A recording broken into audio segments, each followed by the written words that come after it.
नमस्कार मित्रांनो मी तुमचा शेतकरी मित्र अमोल हावळे आणि आज आपण आपल्या कांद्याच्या प्लॉटमध्ये आहोत। तर हे बघा तुम्ही आपल्या कांद्याची क्वालिटी आपण मागच्या व्हिडिओमध्येच तुम्हाला सांगितलं होतं की मी 7 ते 8 दिवसानंतर तुम्हाला याचा व्हिडिओ टाकणार आहे आणि आपण जी फवारणी घेतली ती सुद्धा आपण आपल्या व्हिडिओच्या माध्यमातून तुमच्यापर्यंत पोहोचवली होती। त्यानंतर आपण जो मायक्रोजा घेतला होता तो सुद्धा व्हिडिओच्या माध्यमातून तुमच्यापर्यंत पोहोचवला होता।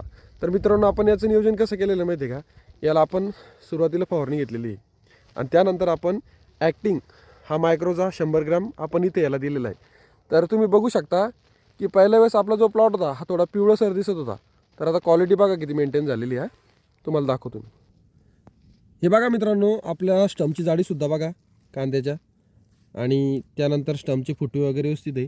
त्यानंतर तुम्ही क्वालिटी बघा, पात एकदम सरळ गेलेली वरती बघा, कुठंच पात जी ना तर ही हे झालेली नाही। आणि हे जे पहिले थोडंसं बुरशीचा प्रकार होता हा सुद्धा थांबून कमी झालेला आहे, बघून घ्या किती प्रमाणात कमी झालेला आहे। आणि आपला प्लॉट आपण व्यवस्थितरित्या डेव्हलप करतोय। आणि तुम्हाला जर कधी समजा असाच प्लॉट तुम्हाला डेव्हलप करायचा असेल तर तुम्ही आपल्या फेसबुक पेजला, इंस्टाग्राम पेजला आणि यूट्यूब चॅनलला लवकरात लवकर फॉलो करून घ्या।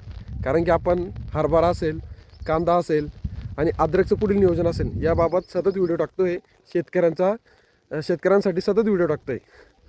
तर माझं जर तुम्हाला व्हिडिओ आवडत असेल आणि माझं नियोजनसुद्धा तुम्हाला आवडत असेल तर मला कमेंट करून सांगा। जय जवान जय किसान।